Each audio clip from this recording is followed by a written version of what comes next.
Okay. Hello, everybody. This is Jim Degnan. I'm the president of the NFDA. I'd like to welcome you all to our panel conversation titled Using the Power of AI and Automation to Make Your Business More Efficient. The conversation today the event is sponsored by Brighton-Best International, an NFDA Platinum partner, J. Lanfranco Fastener Systems, an NFDA Silver partner, Rotoclip, an NFDA Silver partner, Worth Industry North America, an NFDA Silver partner, and Advanced Components, IFE Americas, Rick Rudolph Associates, S.W. Anderson, my favorite, Sems and Specials, Specialty Bolt and Screw, Star Stainless Screw, and TR Fastenings. Thank you all very much to our sponsors. I would now like to introduce our panelists for today.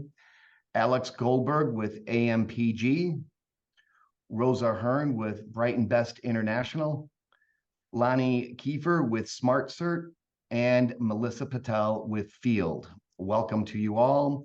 Kelly Charles with Sems and Specials will be our moderator for the event, and I'll turn it over to Kelly now. Kelly, all yours. Perfect. All right. Thanks, Jim. Thank you, everybody, for joining today. During the event today, we're going to have everybody's cameras and microphones muted, except for the panelists and myself. Please use the chat box with any questions you'd like to present to the panel. We're going to start off with letting each of our panelists introduce themselves and share with you guys how they're using AI and automation to increase their efficiency, streamline tasks, and improve the workflow. Then we'll move into questions and answers. We are going to start with Rosa Hearn from Brighton-Best International. Well, thank you very much. My name is Rosa Hearn. Welcome, everyone. I do want to add a disclaimer that any AI models I do show you, my intention is not to promote them, but just to let you know of the resources that are out there, as well as a small portion of what our AI committee and myself are looking into.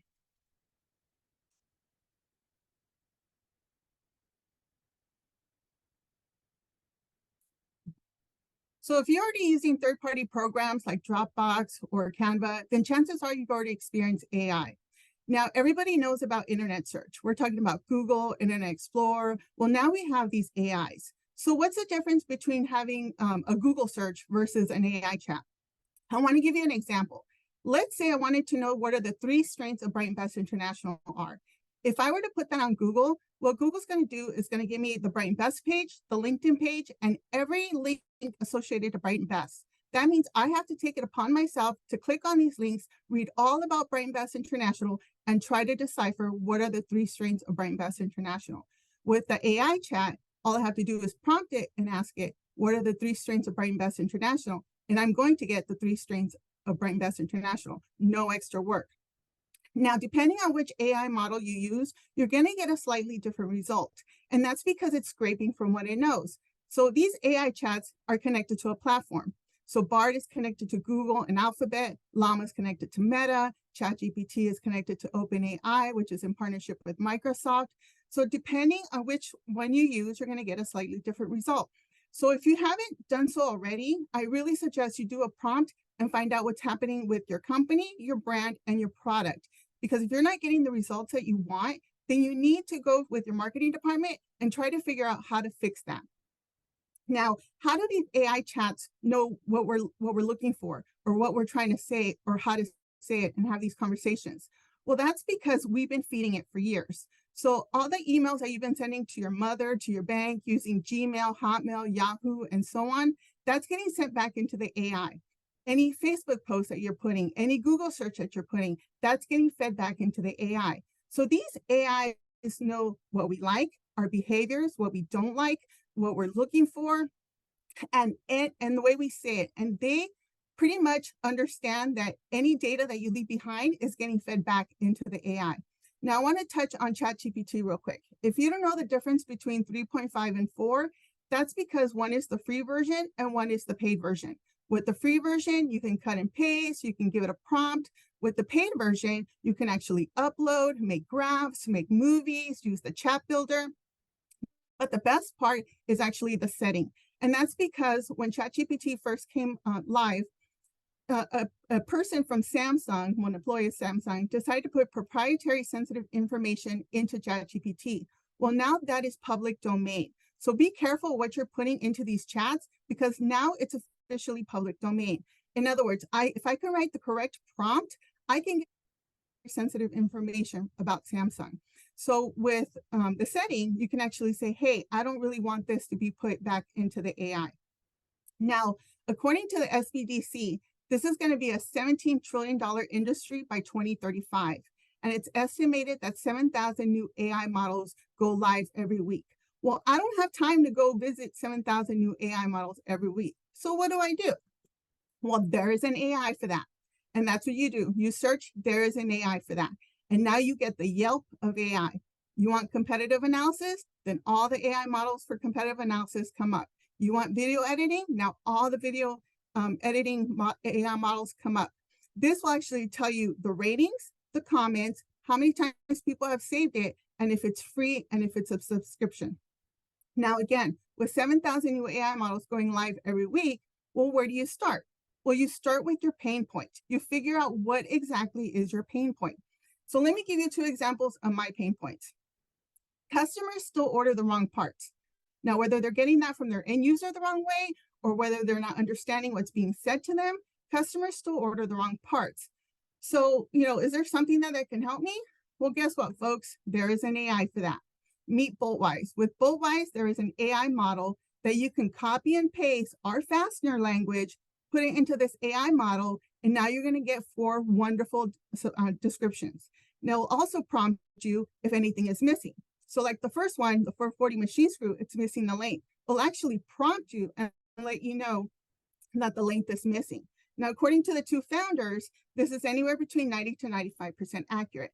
And you can listen more on Fully Threaded for next month. So my next pinpoint is I want to be a better salesperson. I want to be a better communicator to my employees, my colleagues, my customers, because sometimes the way I am translate very well in email. Well, can something help me with that? Well, guess what, folks? There is an AI for that. This can take 100 words of anything that you have written, put it into this AI model, and now I get your personality traits. In other words, I can go into Rosa's Hearn's LinkedIn page, copy and paste my about page because I have written it, put it into this AI model, and now I get Rosa's personality. So what is it going to say? It's going to say Rosa likes to be direct. Rosa likes to use simple words. Rosa likes to use social cues, and so on. Now I can take that information and put it in ChatGPT and say, write me an email to Rosa Hearn from Parker Fasteners regarding domestic stainless steel sockets using these personality traits, for an appointment next Tuesday at 2 o'clock. Now I'm going to get a personalized email directed to me that's going to give me the fuzzy wuzzies. So, is that going to help me be a better salesperson? Is this going to help me build stronger relationships? Well, time will tell. So what are we doing right now? Well, right now we have implemented a chat box. Now I know most of you guys have already implemented a chat box as well, but chances are you're using a third party like HubSpot or Jasper or something. We at Brighton-Best International like to do everything in-house. That means we purchase the license from Whatnot and actually are doing our own chat box. So right now we have implemented a rule-based chat box, and we are testing on the AI side as we speak. And we're testing it, profusely because we don't want it to hallucinate. You see, an AI does not know how to say, I don't know. And because it doesn't know how to say, I don't know, it's going to try to figure out information regardless. So you got to make sure that the flow is correct. You got to make sure that the data is clean, and you got to make sure that you're feeding it enough data to get it anywhere between 90 to 95% accurate. So what's in the future for me? So in the future is actually, like I mentioned, Brighton-Best International does everything in-house, and that includes translation. We do everything from French, Portuguese, Spanish. You are looking at the person that does all the translation for its Spanish literature and its packaging. Ask me if I use Google Translate. No, I do not. And the reason for that is because Google Translate doesn't understand dialect, business Spanish, much less Fastener Spanish. Try explaining cut point to Google Translate. It can't do it. However, I have found a few AI models that I'm really liking, that this can help me cut down on my time. Now, Brighton-Best also got into welding. So you are looking at the product manager for welding consumables. That means it is my responsibility to not only know the welding industry, the sectors, target accounts, and their pain points. So right now I'm searching into mega personas to make sure that my time is cut in half on this research so I can immediately start working on these targeted accounts. And because I run the marketing department at Brighton-Best International, I am dabbing into the images, the video editing, and the content. Now, I have included any marketing resources that you're interested in here, as well as any podcasts or reading material that you're interested in AI. So that is my time, and I'm going to give it back to Kelly, and thank you. Great. All right, Rosa, thank you so much. Next, we have Melissa Patel from Field. Good afternoon from Central Time Zone. Good morning to those on the West Coast. I am Melissa Patel. I work at Field. I serve as our Vice President of Supply Chain. And what I'm going to speak about today, and first of all, awesome job, Rosa. It's hard person to follow. I thought you did an incredible job.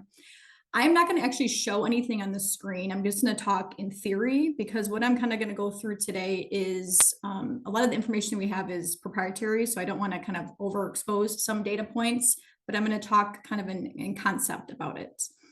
So we talked quite a bit just now about AI, so artificial intelligence. My focus today is going to be on the BI side, so business intelligence. So I'm going to share the journey Field's gone over the past 2 years, share some of our challenges and successes, and then hopefully leave you today with some things to consider. And afterwards, obviously questions, but even after today, happy to have any one-on-one time with anyone on the call. So from a BI perspective, we have chosen to migrate to Power BI. So Power BI is a Microsoft application. So it integrates really well with Teams and Outlook and Excel, PowerPoint, those elements. Microsoft defines Power BI as an interactive data visualization software product. That's a mouthful, but really what we use it for and our vision for it is harnessing data that we have already in multiple segments of our system, with the goal to improve our results and resolve pending issues proactively. Our motto is really, how do we find the right actions at the right time to the right people to really improve our overall results as an organization? So one of the things that is part of this journey, it wasn't just simply, let's put data in a system and let people run wild. I don't think that would have necessarily provided the results that we've seen as successfully. So for us, it really was ensuring we had some organizational culture shifts in regards to how we were going to manage the data set, which I think has been really powerful and has really elevated kind of our expectations and holding ourselves accountable. So what I mean by that is just reinforcement of shared fate between each function, and also driving collaboration cross-functionally to gain the results we need. Using data to make decisions. That's always been a fundamental of ours, but it really has elevated that to a new level. And then agreeing cross-functionally of how we would really measure success. And I'm going to kind of talk about all those points here now. So one of the things that Power BI allows is it's kind of a fail-safe. You can't break it, which I know is kind of famous last words, but truly you cannot. It's just presenting information that doesn't necessarily feed back into anything.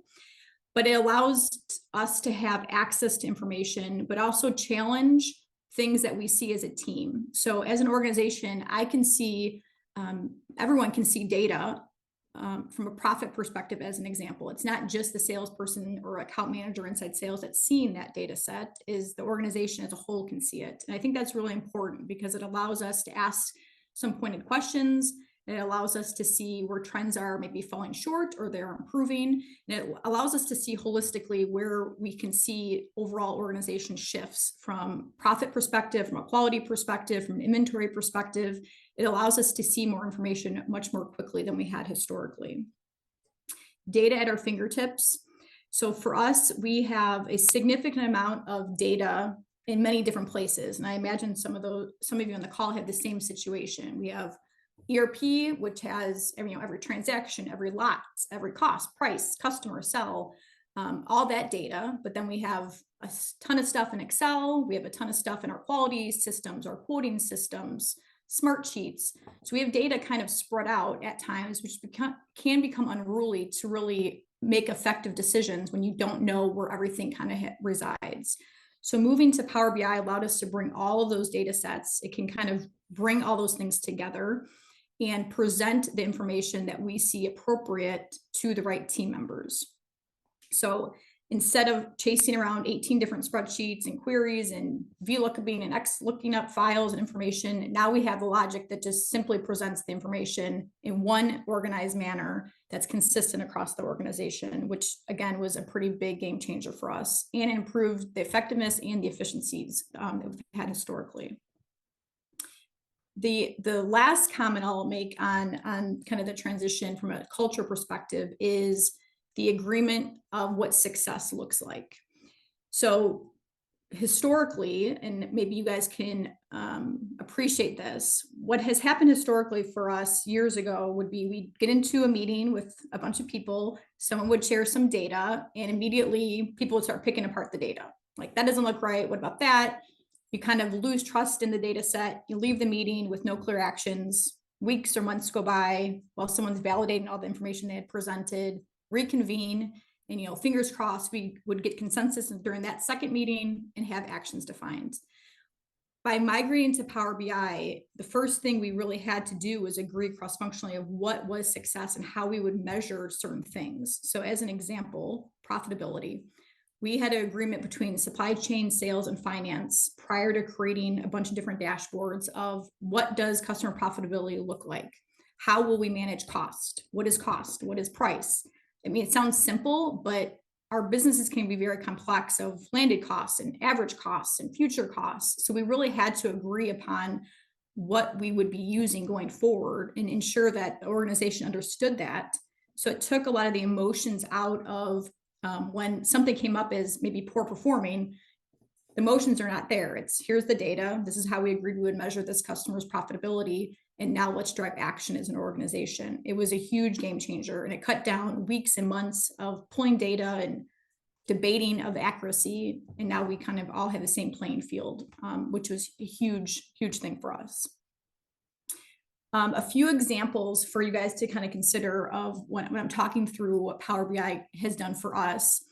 The biggest one from my perspective, and something that has been really passionate and been really pleased to be part of, is kind of how we manage profitability and how we evaluate that. So for Power BI, we have a few different ways we look at profitability. I can see actual results and kind of monitor at a customer level, at a location level, at an account management level, at a salesperson's level. How are those customers performing today or a certain date range compared to a prior data set? And again, we can see those changes see how those are trending over time. Are we seeing sales erosion, profit improving? And if we do, then we can drill into the item level to see where those gaps are at to really address from an actual performance perspective. The second piece, and which has been early on in our transition, the most impactful from my perspective, was our ability to be proactive in profit management. So we call it our future margin predictor. And really what that has allowed us to do is, again, agreeing of how we would manage cost and price, look ahead to say, what is the profit of this customer going to look like in the future? And that immediately allowed us to see where we might be falling short in the future from a profit perspective, or where we were improving going forward. And why that's so important is because we could then look at the item level detail to determine what actions are really needed. Do we need to market test? Do we need to raise prices? Do we need to lower prices because maybe we're overpriced?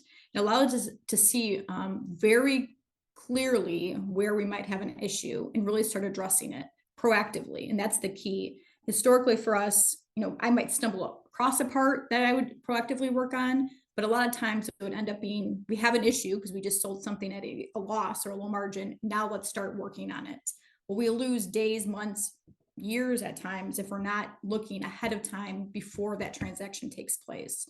So this gives us a huge running start to really start addressing issues well in advance of an issue actually happening from a financial perspective. The other thing that we implemented was a customer profit scorecard. So what we had done with do with that is we weigh certain elements to say what's the overall customer profitability. It's not just obviously product margin. We have other costs, right? Our VMI services, that's what Field really brings as a value add for our customers. Are we paying for freight? Do we have excess lines that are from an operation perspective that we're processing? What are the payment terms? What is their inventory positions? So we look at all these different elements and they're weighed differently. And then we present a score of how that customer is performing and how they will perform going forward based off that future margin predictor. And again, that allows us to see very clearly where we are improving or where we need to spend and focus our time.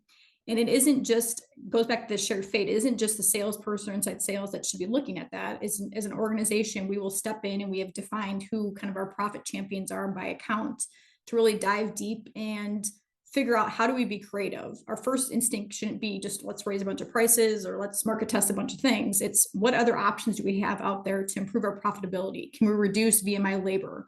Can we improve our inventory position? Can we share from a freight perspective? It allows more creativity to kind of be presented to the team of where we might be falling short from an overall score perspective.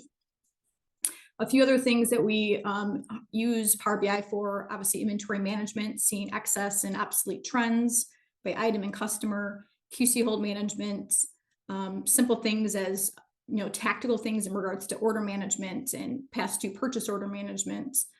We use it quite a bit for cost savings from a realized management perspective.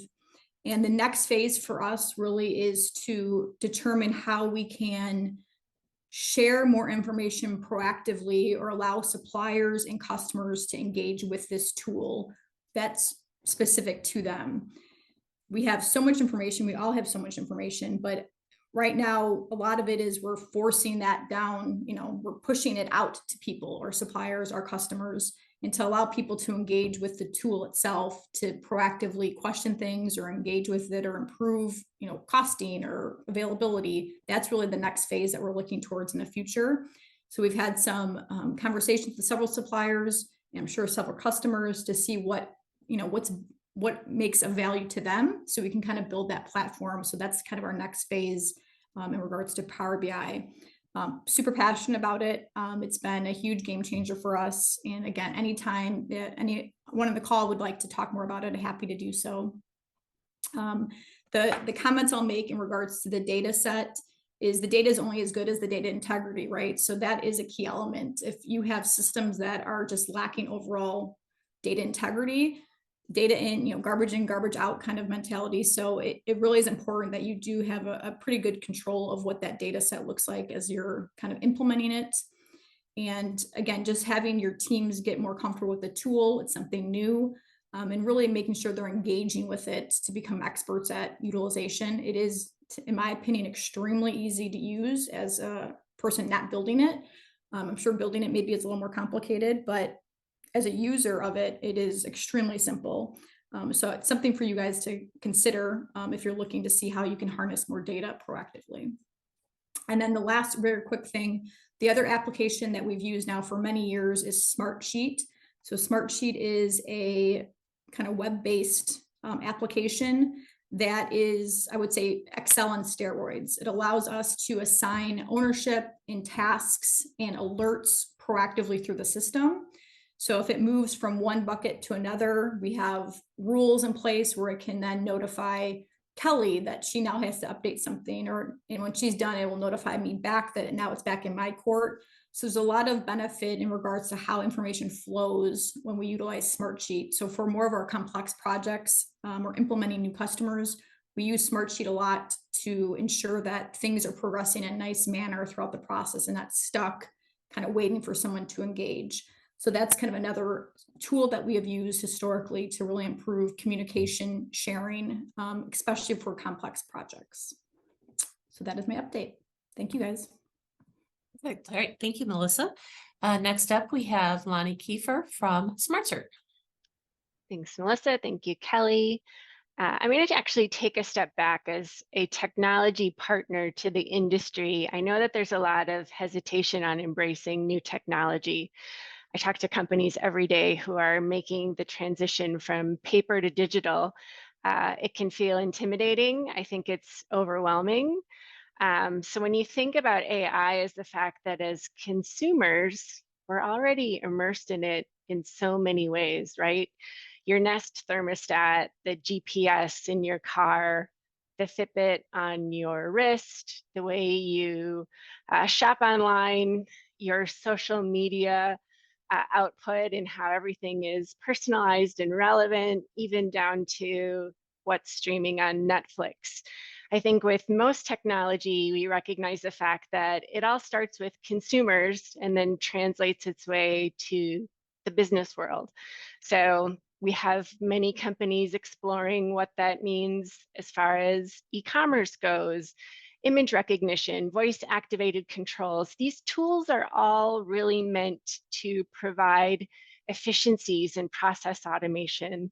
I think it's super relevant now when you consider the labor shortage I know many companies are facing, but you're also trying to appeal to that younger demographic as far as hiring goes and their requirements for digital tools. Upskilling your workers is also a priority.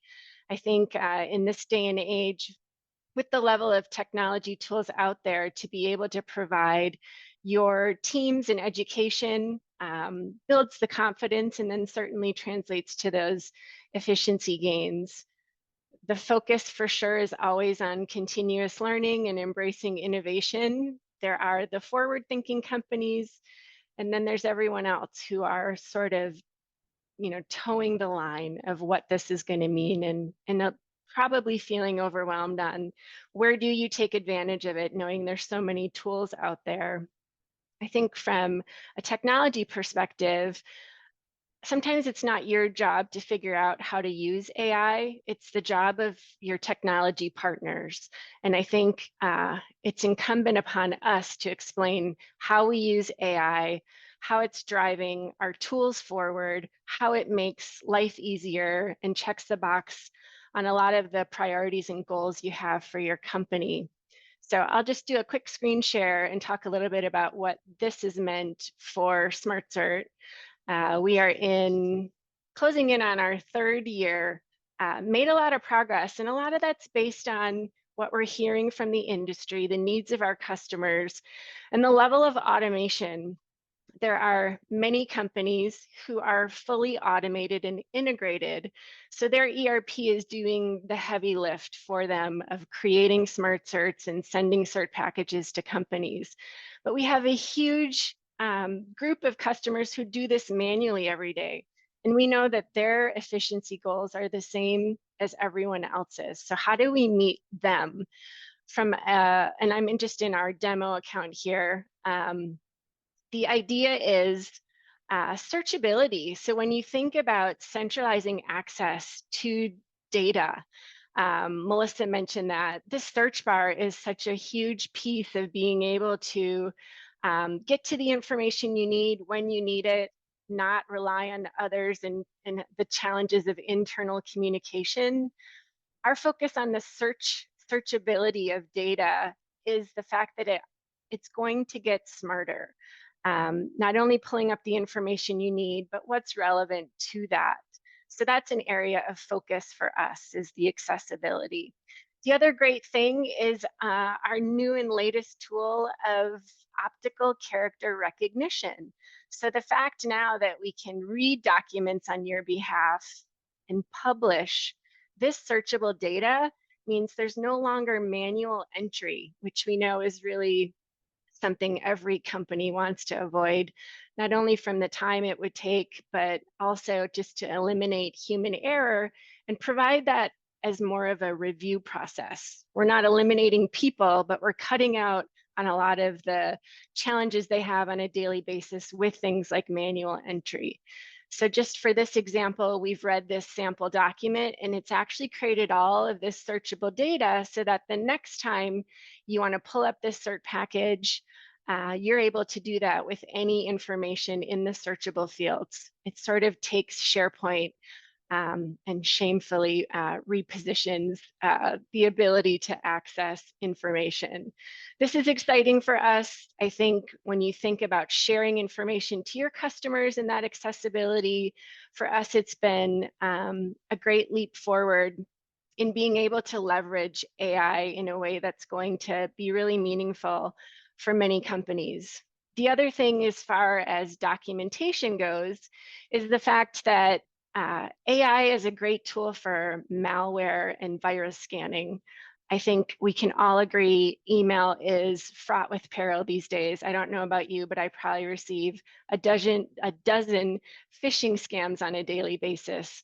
So when we think about exchanging information and communicating with our suppliers and customers, email has its own challenges there, and we're only as good as the network that we're relying on from a risk perspective.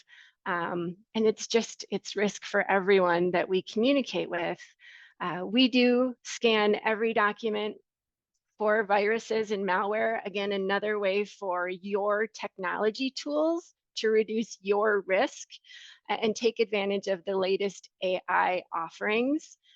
Certainly another way for us to be able to continue to provide alternate paths to communication that are going to check the box not only on your needs, but to meet the regulations and compliance requirements within the industry. And that's all I have. All right, thank you very much, Lonni. So next we have Alex Goldberg from AMPG. Hi, good afternoon, everyone. Thank you for my previous presenters, Rosa, Melissa, and Lonni. Great job. I am just going to chat about how we use AI in scheduling our production manufacturing. So AMPG is a specialty manufacturer of fasteners and precision components. We offer around 65,000 SKUs that we make in-house, and all of those SKUs are produced in a number about 70 CNC machines.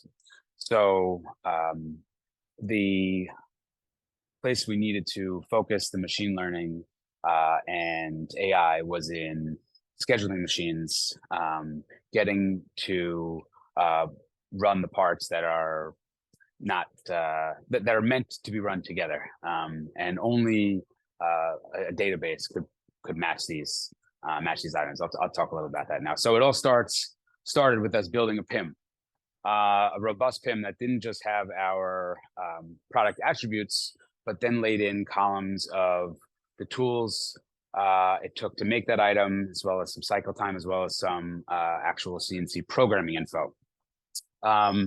And as we started to compile that, we sort of started on our evolution of this AI planning and scheduling. First, we standardized on the bar diameter in the bar feeder. So we thought that, well, anything that matched one of these diameters, we could then put in a spreadsheet and then run it on that machine, and then run each, and then schedule machines by bar diameter. And then as we started adding more SKUs, different diameters, that sort of started getting too hectic.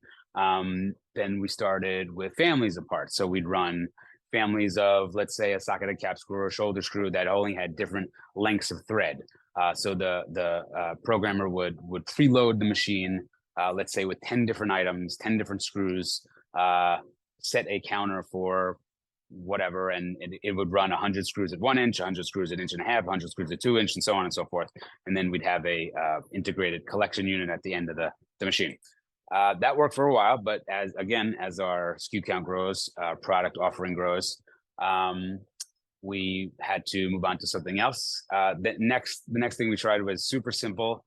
We grouped parts that looked the same, right? So if we had a hex nut and a hex-head cap screw, well, let's try and run those together, right? So we tried as many low-tech, simple scheduling things as much as possible, but we could not get the real throughput, and we couldn't get all the items made that we really needed to. So our current iteration, now using this PIM, is to group the unlike products together based on the tools necessary to create the product. We have a cell of brand new CNC machines that hold 38 millimeter material. and that have about 50 different tooling positions, right?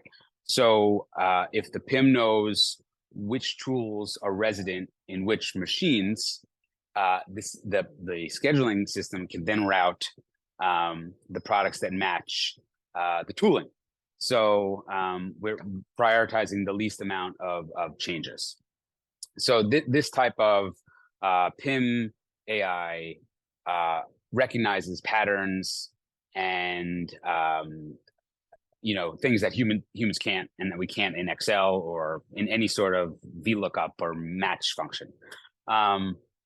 It's telling us that we could run a flat washer after a socket-headed cap screw, and then a flange nut, stuff that that doesn't seem logical to the eye or to a regular, database program. So some challenges we're working through as we load this PIM is that we have very large random data sets. We have over 30,000 setup sheets. Some of them are behind me, but these setup sheets list all the tooling needed for that job. But the data is random, and these have been written by hand over the last 15 years. So we are using OCR technology to upload that into the PIM. We're then designing some standard protocols that ensure all the tools are correctly named and appear in the same place in the sheet. And so far, it's been we have it working in a cell of 3 or 4 machines, and it is sort of running on its own. The PIM is telling the machine what to run. It's sending the program. It's running it. It's then moving on to the next job, and it's working. And so we look to roll that out to the rest of our manufacturing floor as soon as we are, confident that it's not going to go rogue. So that's all I have. Thanks for listening. Appreciate the time. Beautiful. All right. Well, thank you very much. Looking towards the chat, first question that we had in the chat was for Melissa, how hard was the Power BI to get set up? And then kind of as a follow-up to that, how did your organization kind of adapt to the journey of using this product? So I can't speak with solid confidence on how to set up the Power BI. I actually don't create them. But I will say part of the journey was dedicating resources to do so. So we have 2 main team members that focus on the creation and development of Power BI. And I think we have 2 or 3 openings potentially to also add to that team, not just for Power BI, but process improvements and kind of how we share information and data sets. So that team has grown, and it's really important that it has grown, because as our business has been growing, it's important that we have developed the right processes for that growth, so we don't have any major misses kind of as we're scaling our growth and new team members being added and things like that. So the actual development of it, it's hard for me to just answer that. But the team that does it for us has done an excellent job. And I think there's classes that people have taken. One of the gentlemen, he taught himself just by going to like YouTube videos and things like that. So I imagine it's doable. I don't have the skills to do it, but so that team really has been a big part of that transition. The engagement with the tool, I believe, Kelly, was your second question of like how we've kind of migrated to that. I would say in general, I think our team has adapted well to it. I would still like to see more proactive engagement. There's still some questioning that I will have or others will have for people to then kind of ask prompting questions for them to kind of drill in and take action. One of the things that we did in January of this year, let me back up. Last year, it really was several of us from a profit perspective really pushing kind of the narrative and making sure the team was engaging. This year, we said, okay, now you guys own the results and we're here to support you. So it's transitioning, I would say, nicely, but I still think the expert level use is still kind of needed for us. So we're kind of continuing to go through training. I did actually 2 training sessions yesterday on it. We have some coming up in the future, but just making sure the team is comfortable utilizing it is, I think, the biggest step for us right now. And again, to me, it is very easy to use, but that's, I guess, easy once you're kind of familiar with it to say that. So that's kind of our transition. We've basically been very clear, sales and account management, you own this, and here's who your sponsor is to help support you if you need kind of coaching and development on how to address and what to dig into. Nice. So it really is coming from the top down. Yeah, but I also would say the users are also part of that process. So if there's things Absolutely. that we missed or they think would be helpful to help improve what they're reviewing, we definitely want that information to be shared with us, so we can kind of continue to fine tune and tweak it. And that's another thing. It's kind of a continuous improvement. Like we keep kind of adding and modifying, shifting as it's appropriate, based on the team's feedback. Gotcha. Okay.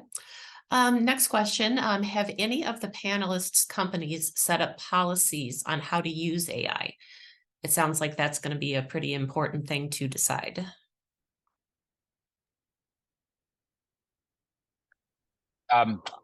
I'll just chime in here. We actually had one of our cyber compliance meetings yesterday, and an instance was brought up that one of our machinists put in a program into GPT to see if there was some sort of a different subroutine.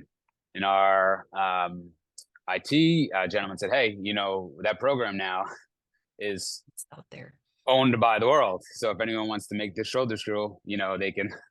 So there is we were something I didn't even think about, and that we've dealt with our production staff, is that don't put any of our proprietary CNC programs into ChatGPT to try and make them better. Yeah, I would echo Alex's comments. We don't have a procedure necessarily, but we have communicated to the team to be really cautious of what we're putting out there. But something I think we definitely need to talk more about to make sure that people really know that level of detail. Really easy to just add a bunch of stuff.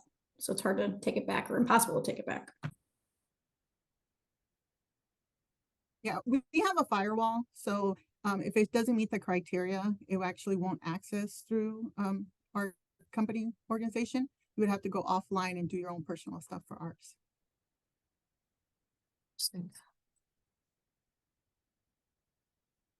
All right. This is a question that I don't understand. I'm sure the panelists are going to understand this. Is anyone on the panel using their enterprise data to create LLMs for their AI tools?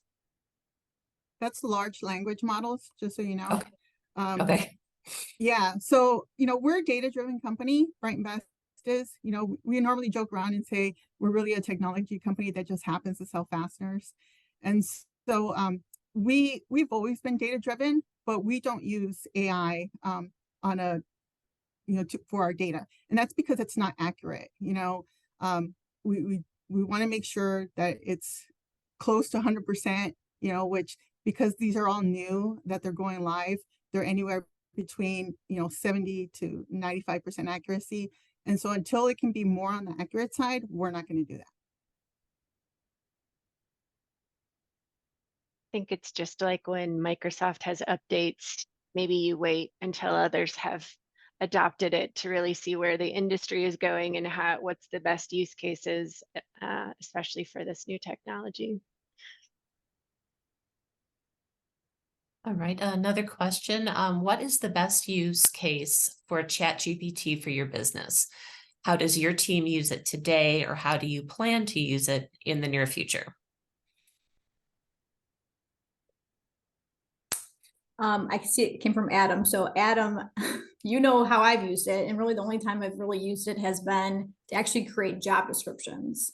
It actually has been pretty impressive, like what ChatGPT comes back with when I put certain job titles in. It's been pretty amazing, actually. So that's what I've used it for thus far. Right. I've used it for social media, to even advertise this particular panel. I even admitted that this came from ChatGPT. I know a lot of people in our organization use it, just to write emails or just to write, something nicer. So we do use it. It's just not publicly stated. If you're looking to create relevant blog data or something related to your company, Bard is great because it is connected to Google. So it will likely know your company enough to help you get started. I think using ChatGPT or Bard or any of the tools as foundational for writing is excellent. It kind of takes that, you know, chewing on your pencil moment for trying to get something started, and it gives you a good amount of information to work with. Good. All right, next question is one's for Melissa. Melissa, has Field found a way to record comments/notes within Power BI? Or are all comments stored outside of the report? This has been a hurdle for the person that posted this, so maybe there'll be a little offline chat about that. Yeah, and I can answer that because we have the same challenge. So the answer is somewhat. How we've improved the notes and kind of what actions have been taking place is we either will store that notes within our ERP system that will then pull into Power BI, or we'll have notes within a Smartsheet. Well, that would also pull into Power BI, but actually like modifying Power BI, no, we can't like alter the data sets. So that is an area of improvement from my perspective as well, but that's how we've kind of overcome some of that. All right, and then this question for Alex. How can machine learning and AI complement your traditional QC processes? So on some of these, on several machines, we have in process, inline QC. So in one machine, it's actually inside the Swiss. Another machine, it's on the outside once it's on the conveyor. Basically it's taking its measurements, feeds it into a database. The database knows it has a trend line. So if a part is growing, shrinking, there's some sort of change in the run of the parts, it will actually document that and then send a message to stop the machine. If it's, if a tool is broken or if it's grown too large at a tolerance. That's one way we're using it now. That's preventing a human from going over there 3 times a day to check on the parts, so. Gotcha. And how do you think AI can assist with, your predictive maintenance of your machines? So also we have a bunch of machine tool monitoring systems on a machine I'm thinking of right now. This actually monitors sonic vibrations of the tooling. So it will spit out a report of this monitors the vibration of the tool housing, and if it goes outside that box, blows that box, it will set off an alarm, which is just basically a note saying, hey, we've noticed a change in the whatever it's measuring, and that will then either stop the machine or send that note to an operator to come and check it out. So that we run 24/7, mostly unattended. So if that part grows at a tolerance and no one's there to check it and the machine doesn't stop it because it's not told to, could run 8 hours of bad parts, So. All right, and then from Eric, is anyone using AI tools to handle SEO for their websites, especially commerce websites? I do not. We do everything in-house, so everything is built in-house. And because of our nature of our business being B2B, we're not really out there to get consumers. So it's not something that we're after. We do have an ironclad website that uses BigCommerce, but mainly they take care of that. All right. And now just a general question. How do you prepare your workforce for changes brought about by AI? Is that to anybody or? To anybody. Well, education, I don't want people to be afraid of it. It's one of the reasons why I was happy to be part of this panel, because I think the more people understand it, and it's a scary world. Don't think it's not. I mean, you have stuff like Worm GPT where criminals can use it to make cyber criminals even worse, you know? And so it's a scary thought, but at the same time, it's like if you're not prepared for it and if you're not educated on it, then it's hard to move forward because it's here and it's coming. I would agree with that. You know, when you think about change management, there are people who have been doing the same role, the same tasks for decades, and they may not only be resistant, but nervous about what it means to their job. So our focus is certainly when we transition companies from traditional cert processes to SmartCert, you kind of meet everyone where they're at. There's the fear and the intimidation of technology, but I think if you can personalize the process for each participant, you're going to get a much better buy-in and adoption. And that's really driven by senior management champions and certainly the right partners that are going to help guide that process and bring it to life. And it may be that some of your employees benefit immediately while others may benefit more on the long term. But as you articulate all of those benefits and the steps, I think you do have a better chance of the adoption with your workforce. Now, as a follow-up to that, Lonni, how do you think AI can help with labor shortages and for attracting younger talent? That's so important. You know, we talk to companies every day who are down people.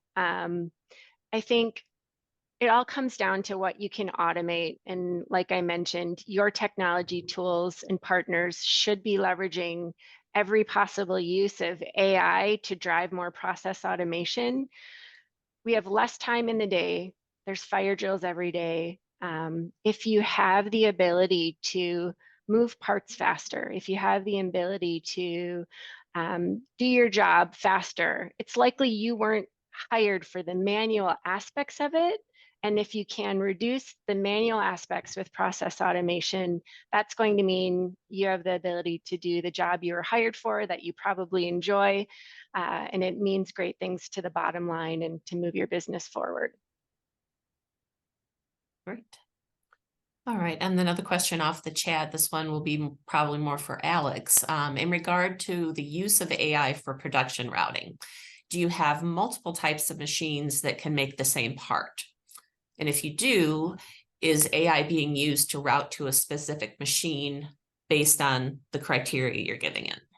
So we've standardized on basically 3 machines, and those are the only 3 machines we'll buy over and over and over again. So that's for a couple of reasons. Once everyone knows how to, they're all the same. So we get them, they're running in 24 hours, you know. So we have not looked at, let's say, our larger lathes, you know, that take 2 inches and up in diameter. We haven't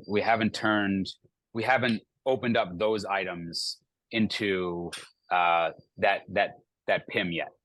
So in the future, yes, there's some more factory automation that we need for that to happen. But just straight up, you know, machine learning and the AI, we haven't brought those product lines or those machines into the fold yet. We're really focusing on the core machines that we use, that we run 24 hours a day. Gotcha.